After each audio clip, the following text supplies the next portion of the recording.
আসসালামু আলাইকুম প্রিয় শিক্ষার্থী বন্ধুরা, তৃতীয় শ্রেণী গণিত ক্লাসে তোমাদের সবাইকে স্বাগতম। আজ আমরা ভগ্নাংশের যুগ শিখব। কি শিখব?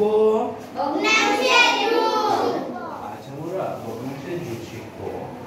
একদম সহজ, তোমরা টেনশন করবে না। দেখো, শুরু করে নেই। বলো তো এই তিনটাকে কি বলে? বলো তো দেখি, একটু কে বলতে পারবা? 3 ভাগের 1 ভাগ। হ্যাঁ, 3 ভাগের 1 মিনিট। তোমরা তোমাকে 3 ভাগের 1 বলে। ভগ্নাংশ 3 ভাগের 1। তবে এই তিনটি কি বলে? হর বলে। তারপরে একে কি বলে? লব। এটাতেও 3 কে হর বলে, এটা তো 2, তাহলে 2 কে কি বলে? লব। হ্যাঁ, এটা লব। ওকে, আচ্ছা ঠিক আছে। তো এরকম যদি থাকে, আমি মনে করে দেই, যদি হরগুলো সমান থাকে, বুঝতে পারছো? যদি হরগুলো সমান থাকে তাহলে কি করতে হবে? লসাগুটা একটি বসিয়ে দিবে। ঠিক আছে, বুঝতে পারছো? মানে কয়টি বসিয়ে দিবা? একটি। ঠিক আছে, একটি বসিয়ে দিবা। বুঝতে পারছো না? বুঝো নাই? বুঝে তো? হ্যাঁ, বুঝতে পারছো। আচ্ছা ঠিক আছে, এবার দেখো তো ভালো করে লক্ষ্য করো। এটা হর কত পেলাম? যদি একই হর থেকে থাকে তাহলে দুইটি যে কোনো একটি নিচে বসিয়ে দেব। ঠিক আছে, ওকে। তারপর এবার এটাতে দেখো ভালো করে। এটা হলো এই 3 দিয়ে এই হর দিয়ে এই হরকে 3 দিয়ে কি দিব? ভাগ দিব। কি দিব? ভাগ দিব। হ্যাঁ, এটাকে এটা দিয়ে কি করব? ভাগ করব। ঠিক আছে, আমি বাংলা লিখে দিচ্ছি তোমাদেরকে বোঝানোর জন্য, কথা বলবা না। ভাগ করব। কি করব? আর লক্ষ্য করো, ভালো করে লক্ষ্য করো। এই হরকে প্রথম হরকে ভাগ করব দিয়ে। ঠিক আছে, এই হর দিয়ে প্রথম হরকে ভাগ করব। ভগ্নাংশে প্রথম ভগ্নাংশের হরকে ভাগ করব। তাহলে 3 দিয়ে 3 দিয়ে ভাগ করলে কত বলো তো দেখি? 1 হয়। ভাগ করব। 3 এর মধ্যে একবার যাবে। কতবার যাবে? 1। এবার যে উত্তর পেলাম সেটা দিয়ে এই লবকে 1 পেলাম। এই 1 দিয়ে এই হর লবকে কি করব? গুণ করব। কি করব?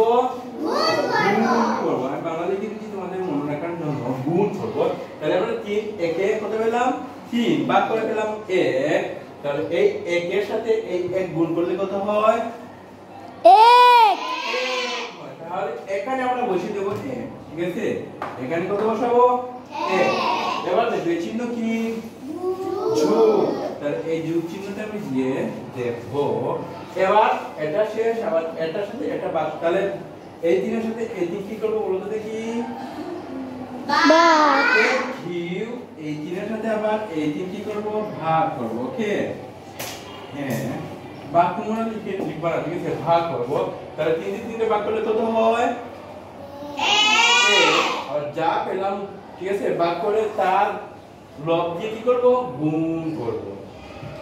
একের সাথে 2 গুণ করলে কত হয়? 2 হয়। ঠিক আছে, তাহলে এটা দিয়ে এটাকে কি করব? গুণ করব। ওকে, তাহলে 2 একে 2 পেলাম, এখানে বসিয়ে দিলাম। এতটুকু বুঝতে পারছো না? বুঝোনি? ওকে, তাহলে আমি এটা মুছে দিচ্ছি তোমাদেরকে।